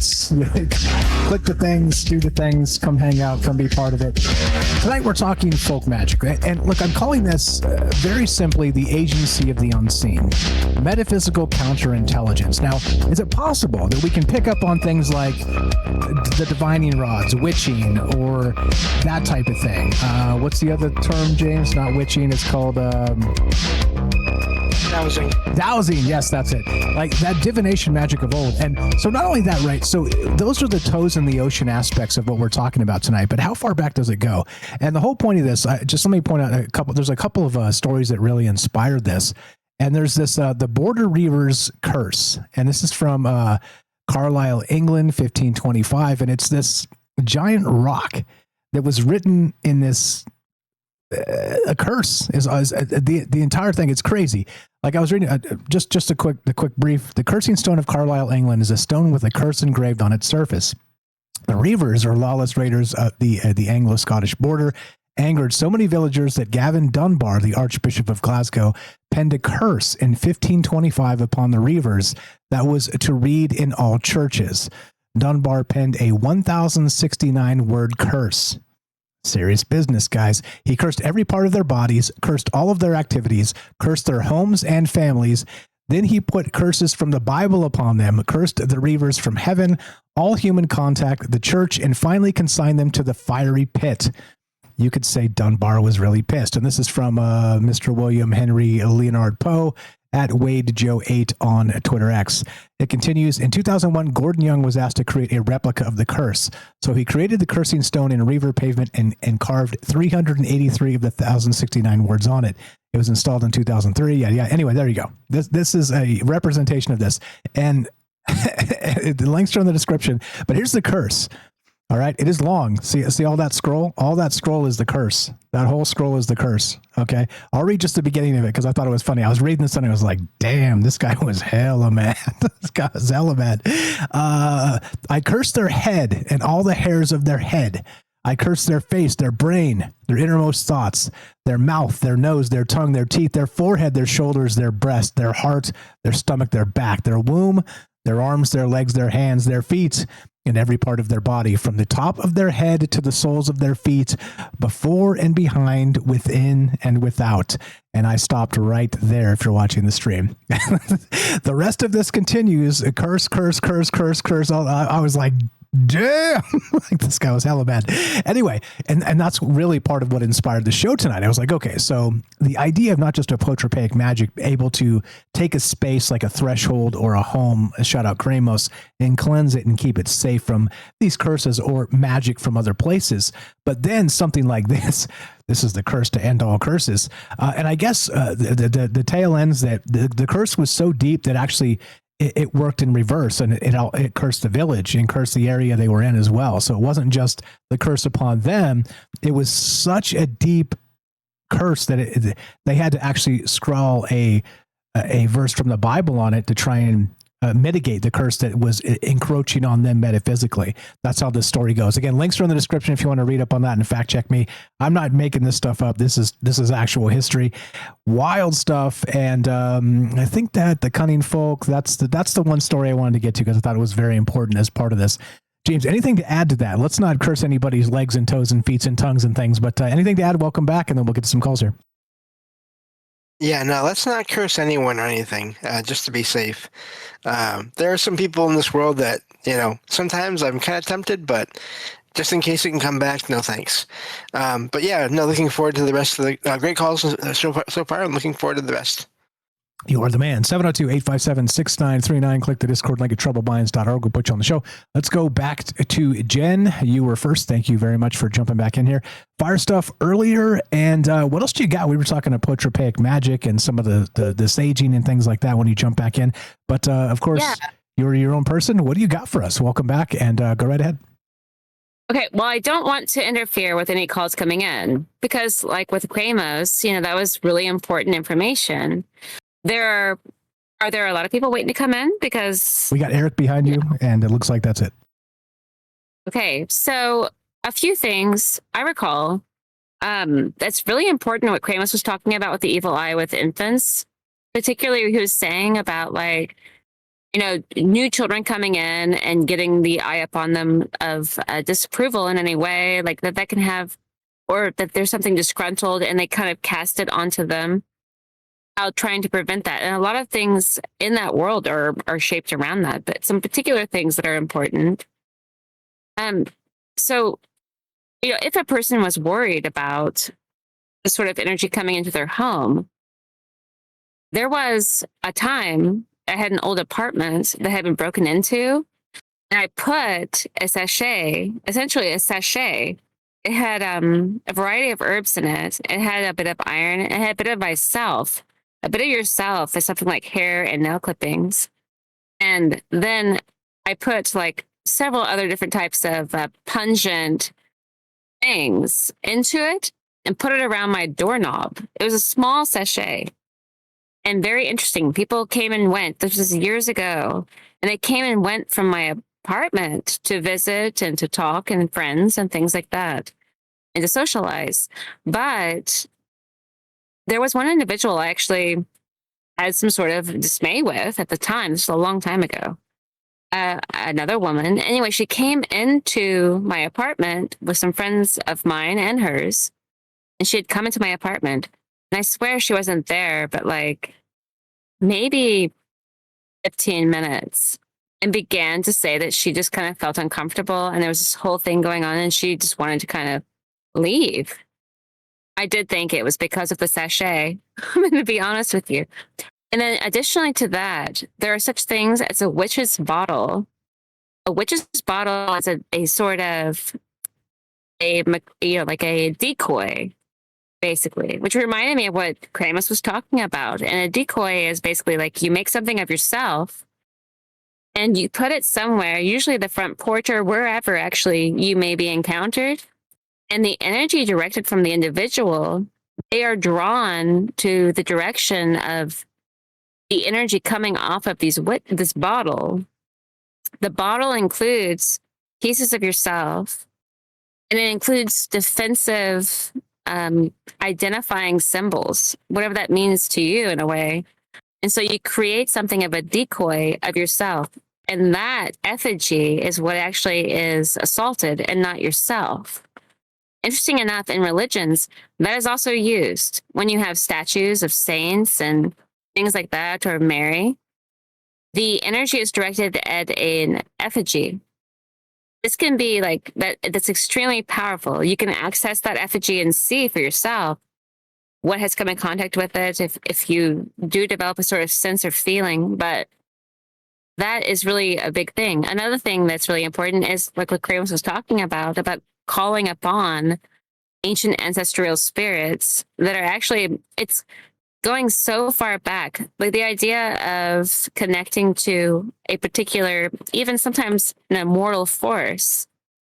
Because in the bloodline, if you go as far back as you can, you run into, there was ancestral worship. So that was very potent. But like he was saying about, having the grandmother and things like that, that's all through rituals we would have all known by now. But in the modern world, we have to rely upon different circumstances. The idea, for example, when I was living in Southeast Texas, and there was a lot of things, I guess, at the time that were essential to, my parents and to people around us. We talked about chicken feet, hanging chicken feet on the door. And this is Southern voodoo. And hanging chicken feet on the door is to scratch away the evil that might be trying to come into your house. It's like the feet, it was chicken feet. So it's very powerful. The animal itself spends its entire life scratching away and pecking. And the idea is that by taking its feet and you hang it over the door, it's a reminder to you, and it's a reminder to anyone who sees it of what they are for. And so symbology has a lot to do with it, seen or unseen. If it's unseen, you know it. And then for the practitioner as well, who may be averse to you, that is also powerful. If they suspect that you are also operating on that level, the symbolism itself is potent to them on a symbolic level that speaks in the dream realm. So it has to go beyond that, and it's deep within the psyche and the unconscious. Things like burying. Burying is one of the most powerful things. Burning and burying are two of the most powerful forces you can use in this sort of symbolism. And it communicates to the universe around you, to the environment, and anything else that is in that environment, as well as to anything onlooking, about what they are actually working with. So there are so many different practices, and I'm listening to people about these things and hearing, most importantly, their own accounts and stories does assist in growing a library that would help those that might be struggling with such things. And it's highly underestimated how many people actually struggle with these things. Salt is such a powerful thing too. Casting salt. There's a saying that wherever I cast salt, and this goes back a long way, if you cast salt, nothing you are will grow here. So it's very potent against things that might want to try to put root where they shouldn't. So surrounding salt around a house or property to prevent, because nothing can grow in salt. Yeah, so actually, it's just, yeah. Just real quick on that, when I asked the GPT list, the very first thing it said was this, and I'll just read you the first line: salt at doors and windows as a symbolic boundary. Replace it after a few days rather than letting it sit indefinitely. So that's literally the first one on this list. So it is, and it is, right. Like you said, salt, you can't grow in salt. You put salt on plants and it eats it up and dies. So, I mean, there's something to this for sure. I think the old ways, we've talked about this with silver in the pitcher and, sort of cleansing the bacteria from water and things like this. Like there's some magic in those spaces because we didn't understand the science of it. But the salt part, of course, the salt at the threshold and that apotropaic magic certainly seems to play still. Pinch of salt over your shoulder, some of these, quote, superstitions, they call them. But once again, right, like who knows what level of, dare I suggest, demons are kind of dancing in people's heads. And so I don't know. Yeah. I mean, I'm with you on that. I think this type of stuff is, I think we should not forget it, is really my point. Fire stuff. What else you got? I agree. Last thing, dedication to that sort of tending, meaning tending to your psyche that way. The fact that you will continually, almost like watering the grass or mowing the lawn, it'd be important to tend to those things. And it tends not only to those things, but it keeps things at bay. It just does because you're thinking of it that way. So carrying of sacred things around your property and within yourself, having something to come back to is extremely essential. But everything else spans from that, literally everything. And the understanding of the essence of these objects is essential. like truly understanding the mechanism of why they would work. Sometimes they work without people knowing, of course they do, but it does help to tell a person, of why. But yeah, great show. Thank you. I didn't mean to hang on. I just wanted to this just totally fires me up. This is exactly the sort of thing. This is an ode to Jen. When I was writing this up, I was like, okay, this is a right down Jen's alley. I hope she's going to show up tonight. So I appreciate you very much. I love it. I did post some videos recently, and this was exactly where my mind was. You guys have a great night. Thank you so much. Appreciate it. You were the best. Jen in Missouri, please go give her a follow on all the places, troubledminds.org/friends. Scroll down very simply. You can search Arcane Observer, the Arcane Observer on YouTube, or again, troubledminds.org/friends. Scroll down. It says follow Jennifer there. And right below James, actually, J&J right there. And she also does co-host Salcedo Paranormal with James on the weekends. And fire stuff. Always fire stuff. Shout out over to Rumble. So Gordo says this. He says, Jen's knowledge base never ceases to amaze me. Yeah. Like I said, we're lucky to have earned, grown, and just really connected with so many amazing people, because look, there's a lot of information out there. And like I said, you could spend your entire life trying to learn some of these things and never catch a whiff of it and even think it's frivolous and stupid. But also, like I said, I think it's important to recognize that some of these old ideas we should probably not forget. And that's very important. Great calls, Jen. Appreciate that very much. James, anything to add? And then we'll go to Eric and we'll wrap this up. Yeah, great to hear from Jen as always. And I think I mentioned in the chat there, maybe I'll have to have Jen on to talk about all this more in a deeper dive sometime, because I was aware she knew a lot more about this than I do. And so obviously she's demonstrated that very well. Looking forward to Eric's call. Indeed. The old Jen trope was that we always start off the rails on Troubled Minds, and then Jen shows up. She flips the car off the cliff and lights it on fire in the best way. Still true. You guys are the best. I appreciate it very much. Love to hear your thoughts as we go. And look, consider ideas that are, sometimes uncomfortable. Like that's really the point of this. Like I said, if we can't face our own mythologies and talk about these things together, then what are we doing? Like, this is a safe space. I'm not trying to tell anybody they're wrong about anything.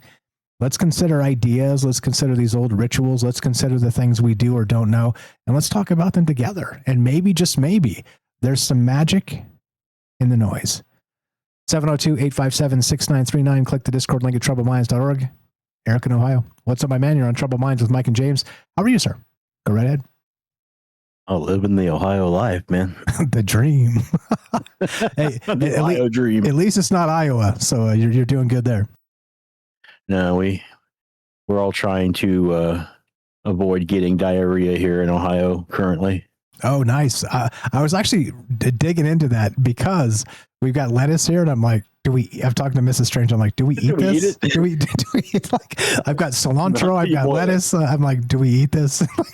and I'm trying to find, like, is there an outbreak in Nevada anywhere? Oh, I guess we're going to be patient zero of the zombie apocalypse. Hey, the cheese and Jib Nugs skipped the lettuce for a week. Hopefully they'll clean this up. Yeah. Oh, I did read today that they found the source. They found the actual source where it came from. Yeah, so around the lake area, lettuce area, something like that. Yeah. I'm not exactly sure where, but yeah. Anyway, we completely grotesquely digress. What do you got? Go ahead, sir. Sorry, yeah. No, you're fine. As far as apotropism goes. Exactly. Hang some filthy lettuce at the door, and that'll keep all the demons out. As far as I've been able to see, at least as far back as 3000 BC, which is 5,000 years ago, people were practicing apotropism. Specifically in Egypt and Greece, and then the Romans inherited it from the Greeks, and in Turkey as well. And so, which was the Anatolia region back in the day. So Anatolia, Egypt, Mesopotamia, and Greece all had very strong apotropatic magic. A lot of that took the form of a large blue eye, with blue background with an eye painted on a disc, typically is what was used back in ancient times to ward off the evil eye, and they still sell these medallions and amulets today in curio shops in the Mediterranean basin, and people still put this on their fishing boats and airplanes and stuff as well. It's not that different than, say, putting a saint in your car if you happen to be Catholic, for protection, a saint of travel or whatever. And I think also linked a picture of some witch bottles and an article from the Smithsonian Museum. They have found hundreds of witch bottles, and they find them all the time when they're remodeling houses in England. They find them in chimneys, they find them in door frames, any place where there was a means of egress and they needed it to be protected. They would have these witches bottles that we've already talked about, and of course inside of them was things like urine and human hair and teeth and things of that nature, and used for exactly what Jen had said that they were used for, basically like a type of mobile homunculus, if you will, to distract the evil into these places. And then so yeah, they find these all the time, man. I mean, it was like really popular in the 15th through 17th centuries in particular, witches bottles were very important. The coal, which was the afterbirth of a child, was also something that was kept and used to ward off the evil eye, especially in the 15th and 16th centuries. Going back to ancient Egypt, there's the cauroid, which is a type of seal that women would wear in their garments, and it was supposed to ward off evil, and particularly if they were pregnant, they would be wearing these cauroid symbols, which were supposed to be basically a representation of a type of seashell, which I put a picture of that in there too, a couple of pictures of the ancient Egyptian seals that have been found. And the oldest curse that we have found, it was actually from the Bible, which is funnily enough. And we have found the oldest curse and the oldest part of the Bible that we've ever found was written on silver and copper scrolls that were rolled up. They were inscribed with the curse. They were rolled up, and then they were usually put into like a house or a framework, or in between bricks, mud bricks, and things like that, into the base of someone's shop or house, depending on what the curse was. And a lot of the curses were, back in that time, were things like competition with people who had businesses and stuff, and if somebody's business was doing better than someone else's, they would sometimes go and pay like a priest to scribe a curse. So they'd have to pay for the silver and the inscribing, and of course what they did with it after that was up to them.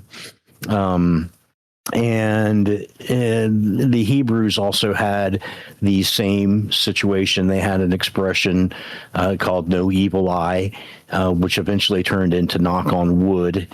And that goes back to Asherah, which was the consort of Yahweh a long time ago before they got rid of her. And also it touches on the legend of Lilith, which was Adam's first wife in the rabbinic tradition. And she was cursed out of Eden. And so in turn, she spent her curse to kill newborn babies. So the whole idea of saying a lullaby was to ward off Lilith. It was originally an apotropaic magic that you would say over your child before they went to bed that would protect them from Lilith coming and taking them. And then, of course, there's a lot of apotropaic magic that occurred from the 17th through the 20th century with Santeria and voodoo and in the West Atlantic witchcraft tradition, which spans Europe, the United States, and Africa. So at that point in time, there was a lot of admixture. Like with Santeria, you find elements of Catholicism alongside voodoo, and alongside practices that involve ancient drugs that do certain things, like I think we talked about before, there's an old 80s movie called The Serpent and the Rainbow about an anthropologist that was looking into how people were creating zombies and found that they were using, the main ingredient was a puffer fish powder that they were using to, and amongst other things, but it was a Santorian situation. So, yeah, man, like, all of those things that 5,000 years, when people used to use curses almost like we would use authorities today, like if somebody did something wrong or bad, or we would typically curse them if we had the money to pay for it, because you had to pay for it. You couldn't just, you get a scribe and get a priest and stuff. I mean, it's got to be official. So yeah, that actually comes up in the what we're talking about, the cunning man and cunning woman. There's a great article here on occultworld.com, occult-world.com. Links in the description. Check it out. So in 1492, a cunning man set a fee of £1,000 for a charm to procure a husband for a widow, while a cunning woman of the same time period took 25% of all stolen goods she found through divination. So, I mean, it wasn't cheap. Like this is one of those things, right? Like the haves and the have-nots strikes again, hundreds and thousands of years ago. And if you don't have money to pay the seer, well, you're going to do without justice, aren't you? Yep, exactly. You're just going to be another person complaining to another person. Until you pay to get the job done. Exactly. You got to pay the magician, the wizard, to get the job done. Pay Gandalf, or things don't happen. Yeah. Yeah. So, I mean, I don't know. These are things that I think that we still carry with us today. There's a lot of things that have traveled. I heard Jen talk about the chicken feet, which I had seen when I lived with my grandparents. And of course, there's horseshoes that hang over barns and stuff like that provides good luck or wards off evil. There's a lot of Appalachian mixing of myths that happened in that area when America was first forming, coming especially from the late 17th century, where Salem occurred and that sort of thing, right? There was a lot of superstition going on at that time that was transforming in the New World, just like Santeria was, from the influences of other gods and other religions and other medical herbs and things that had potent powers. So it's something that had evolved, and there's also, I forget the name of the lady. Might have been Yuba, but there was a slave from Africa who was also considered to be the good rich. She got quite a reputation for herbal remedies that cured people of things and helped people. And of course, I'm sure she probably used some of that knowledge to get herself by and stuff, Yeah, well said. All that. I was trying to come up with the idea in my head, but it's called a mezuzah. So there's like a charm on the door. Let me read this. So mezuzah is a small case attached to the doorpost. Yeah, exactly. Yeah. Containing a handwritten parchment with passages from the Torah, especially the Shema, Shema from Deuteronomy. It marks the home as Jewish and serves as a reminder of the covenant, God's presence, and the commandments. And I'm seeing these places, and look, I'm not a weird interloper on people's homes, but some let's say attorneys work from home, a lot of them, and so you go to these places, and I'm noticing these things on the doors, and you ring the doorbell, you knock on the door. I'm basically just picking up documents. It's like, yeah, that's what I do. And then go deliver them somewhere else. It's not that fancy. But I'm noticing these things on the doors, and I'm like, what the hell is that? And so as I'm waiting, I'm like, kind of to turn my back a little bit so the Ring camera doesn't see me, and I'm Chat GPT or Clauding. What is this? Oh, yeah. I'm not trying to obviously take a picture of it, but I'm like, what is a charm on the door? And I noticed what kind of magic are you using? Exactly. Yeah. What kind of magic is it? What devilry is this? And I'm only joking, but I noticed they're also like at a 45-degree angle. They're not up and down. They're not. Yes, exactly. Yeah. Anyway, go ahead. You can see a representation of that exact thing on Ben-Hur. If you ever watch the old movie Ben-Hur, when he goes back home, he goes and he messes with that on the side, and he pulls this little scroll out and he kisses it. But you can see that in the Ben-Hur movie too, if anybody wants to get a look at it. But yeah, that's another thing at the entryway that offers protection. And apotropism is even like in as late as the 19th century when they talk about things like throwing rice down in front of a vampire and he has to count the rice before he can move, or using a cross to ward off a vampire, or garlic was sympathetic magic because garlic would thin the blood and vampires obviously wouldn't like them, so you use them to ward them off. Yeah, I mean, really, you start looking around, man. It's everywhere. The "don't walk under a ladder" comes from Egypt in terms of a bad superstition because it breaks the geometry, and the knock on wood comes from Hebrew, which has survived today. And of course, Jen talked about salt and stuff, and for that exact reason, because it makes the earth barren and sterile, and. What else is there? I'm sure there's people still have lucky rabbit's feet that they carry around, which is not that different from the chicken feet or the horseshoe above the door.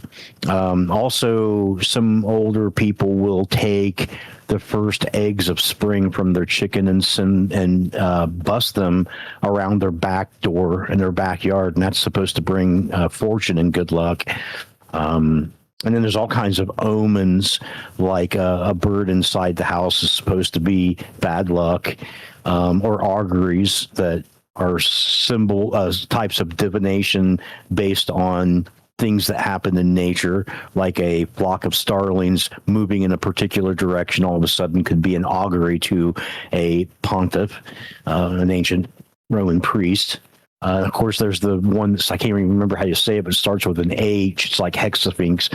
It's a type of divination where you look at livers. You're looking for spots on livers to tell the future. I mean, there's just dowsing. Of course, they talked about Hika ley lines and all of that. Yeah, I mean, we've kind of been using and retreading this for a while. Yeah. Well, shout out to Matzal mentioned the horseshoe too. So the horseshoe, interestingly, is so not just a Patrapeka iron. And iron is one of those things that supposedly is able to drive away evil spirits in some capacity, but also the fact that you hang the horseshoe up, so it holds the luck. If you hang the horseshoe down with the 2 points down, it's draining the luck into the earth. It's sort of a grounding mechanism of the luck you hope to preserve. So, I mean, like some of these things, like I said, and look, if you're like, nah, come on, Mike, this is really stupid. Fine. Like, I don't care. I'm not trying to make anybody believe anything. I'm trying to recognize what we've forgotten, and let's talk about it, and let's consider it, and let's wonder why some of these things made sense. And they did scientifically for, like I said, the silver pitcher is sort of killing the bacteria in the water type of thing. There's some very good reasons for this, but what about the reasons we don't know yet? And like, I'm not one to go, it's all demons, but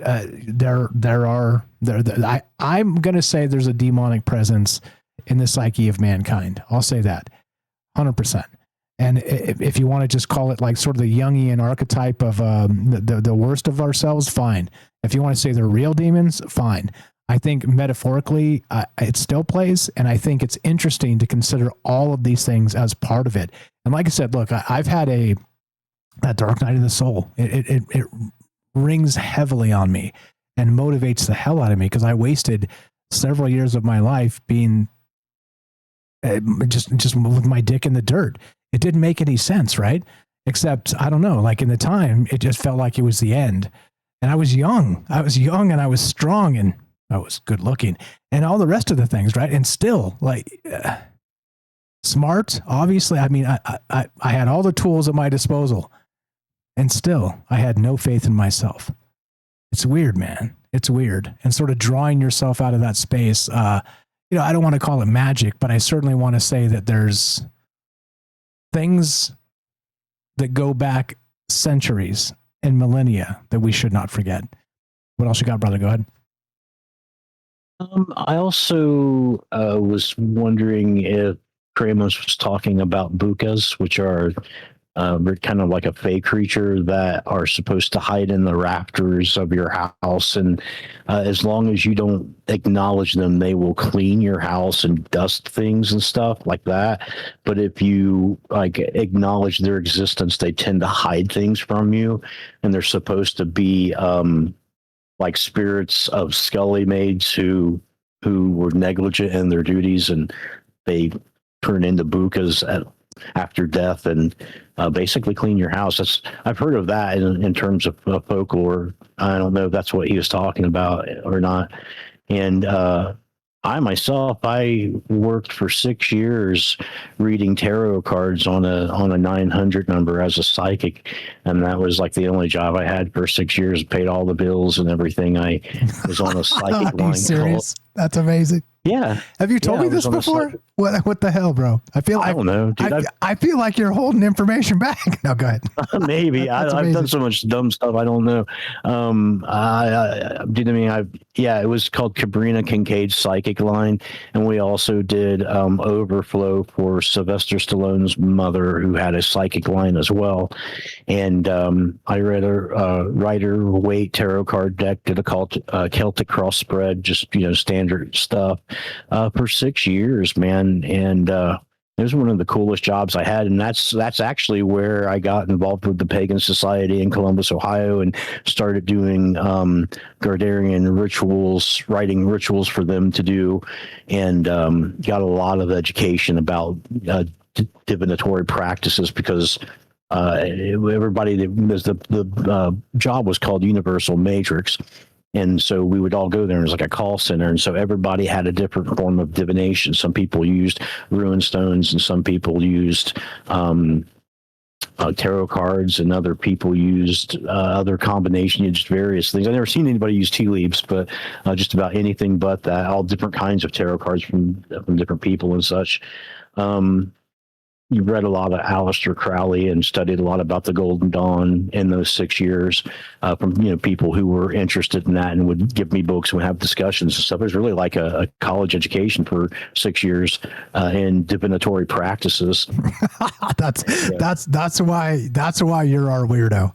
Not only that, you're an academic, like, and a D&D guy. You're a dungeon master, bro. You are our weirdo. I've got you are our weirdo. Bachelor's in history, a minor in philosophy, and a master's in world history, and a minor in American history. I've worked in a steel factory, a plastic factory, a cereal factory. I've refinanced mortgages for Chase Manhattan. I sold property and casualty for Allstate for a few years. I mean, I'm actually just applied for a job to do artificial intelligence prompt management and prompt engineering and data extraction for a company called Influx. And I taught my buddy Matt how to vibe code and make software and stuff, and he started doing it for the company, and they're like, "Oh my God, you're a wizard." He's like, "Dude, I'm telling you, you need to hire this guy that taught me how to do this." So he put in like a huge recommendation. So it's just like one more thing, man. It's like I was heading toward teaching, but now this AI thing has come along, and it's like, well, maybe I guess I'll just be an AI engineer now instead. I mean, you can really do whatever you want to do in life. You just got to figure it out. Yeah, figure it out, and then move toward what sort of calls you. And the space needs it. I mean, that's probably the biggest gap right now. If any AI enthusiasts are out there, I'll just say it. Go if you haven't joined the Discord, please do that. troubledminds.org, shameless plug, click the Discord. But there's an AI channel in there. I just dropped a thing in there where some dude's like, I don't really know how to use AI that well, but I'm like, charging thousands of dollars an hour to like basically link up businesses with like AI tools that will save them time. Yep. So like, you're just kind of the middleman being like, well, okay, so what is your time sink? I hate this process. It costs me 5 hours a week. Okay, let's look at that. And then you go to these three websites and you put it in, or ask Claude directly, and Claude will tell you, well, these things will fix it for you. And then you just go, like, you're basically just a middleman taking money. And because business owners, look, and I say this a lot, like, look, I'm not a Republican. I'm not like that idiot that just like so stuck to the space of the rail of you have to do this and you have to do and say these things. But what I do recognize is I've tried to build businesses my entire life, and I've failed every single time. Every single time. It's not easy. And look, I'm a smart guy. I work hard. I'm enthusiastic, all the things, right? But I've failed every single time. And so I'm telling you, just go look at the Discord channel. Go watch that video. Like, you don't even have to know anything about anything. Like, learn a little bit of Claude, and then you're in. But anyway, I digress. We digress. What else you got regarding that? I wanted to mention the horseshoe, the direction, the steel, the mezuzah, the salt Jen covered. I got a list. Sunlight cleansing, moonlight cleansing, water bowls. I mean, there's like the massive list of these things, and apotropaic magic. And look, let's say it doesn't work at all. Let's say this is all pseudoscience nonsense. All right. But what if you put something down in your space and you feel better about yourself in a moment, and you operate better through a consciousness aspect of faith in yourself? You see what I mean? It's like the ritual becomes not something that is magical, but it's magical to you, and it improves you. And shout out, I want to read this too. So JJ says this in the chat. So listening to this show has helped me be braver in life. Thank you for that. That's a very validating statement for what we do. And that's the point. So thank you for that. Then we've done our job. I've done my job, and I'm satisfied in all the time spent here, because that's the point. We're supposed to look at the world a little bit differently and recognize all of these things that are happening around us that you cannot quantify. And also, it's okay. What else you got, sir? Go ahead. Is it, sir? That's it? Hi, James. Just hi, James. How you doing, sir? Other than that, Okay. That's it. You were the best. Yeah. I agree. Go ahead, James. Go ahead, James. Doing okay. And I think there's the one thing too I want to mention. I'm sure Jen knows this as well. Maybe she even said it in chat. The counting, using things that have things you can count to distract other beings. I've heard of that not just with rice, but with all kinds of things. Even like the straw in a broom, like all the pieces of the parts of the broom head. If you have a broom, that's actually a device to do that, to ward off things. So, there's a ton there. So, sorry about that. Hello, Eric. You guys are good. You guys are the best. Appreciate you very much. Follow Eric. You know what to do. You guys know the drill. It's very easy. I've made it very easy. If you want to be part of the thing, it's an in club. It's not an out club. Shout out. I got so many witnesses out there that are on this list that can say, hey, Michael put you on there. All you got to do is help the show a little bit. One iota. Like you participate in the chat and be nice to people, share some ideas, repost us, just out in conversation, let people know that there's that conversation happening. troubledminds.org/friends. Scroll down a little bit. It's alphabetical, because of course, Knights of the Round Table in eternity would be alphabetical, wouldn't it? Follow Eric. Oh, I got the wrong thing. There you go. There you go. Follow Eric right there. troubledminds.org/friends. It is alphabetical. Click on Eric. Go follow his link tree. Go follow the projects he's working on, and anything he adds that he's going to add to the stuff that he's doing will end up on that link tree that he wants you to see. So please go help each other. Let's go do this. That's what this is about. Talking to each other, learning things about ourselves is important. And then this is Troubled Minds. You're the best, brother. Appreciate you very much. Thanks for popping in here. Always a pleasure. You have a great night. Thank you. You as well. James, anything to add? We got Kramos with his hand up. I think he wants to address, he sent me a message here. He wants to address, the voice, the EVP that I heard. Anything to add? We'll go to Kramos. No, I'm anxious to hear about that as well. Yeah, I'm going to go back and listen. So it was 8:08, 8:09 p.m. Pacific when that hit. So if you want to go back and see if I heard something in my headphones that didn't go out to the stream, that's some super spooky shit. Kramos, welcome back. How you doing, buddy? Go right ahead. No, I mean, I was asking in the Rumble stream of your channel, in which minute did you heard the voice? Like the number that you're giving me is the time or the minute? No, so that's the time, like the time that happened. So we started about 7:03 p.m. So the time that it happened for me was about 8:08 or 8:09 Pacific Standard Time. So I'm gonna go back. I can find the minute when your stream ends, and there's a video. I can find the minute. Yeah. Okay, so. We come back from the top of the hour break. We just talked to Jen, and then we talked to James, and then we took the break, and then came back, and I was kind of doing the ramble intro, and it was in there somewhere. Yeah. It was in there somewhere in that like 5-minute pocket. And I was like, what the hell? What was that sound? I thought it was James, but it didn't sound like James at all. It was not James's voice. And it was like 3/4 of a word. Like it was almost like a weird radio transmission. Anyway, that's where it's at. So about 8:08, 8:09 p.m. my time, top of the second hour. And anyway, go ahead. Yeah, I'm gonna check for it and have just a very short question because I feel this urgency to know what James thinks about all the stories and information that we heard tonight, and a piece of like a suggestion. I think you can have knowledge about different rituals, but I think if you are aware of what you want to protect or do you want to protect, even yourself, you can make your own rituals using your own elements and building your own cosmovision per se, So I think it's a very healthy exercise when it's always connected to protecting, not attacking, because that's the evil part, I think. So that's what I wanted to say. You can build your own elements and geometries and rituals, build it by yourself with all the knowledge that you want to include. That's it. Thank you. You're the best. Appreciate you. Follow Kramos, troubledminds.org/friends. Click the friends link. Click the Kramos. What do you got for that, James? And we'll wrap it up.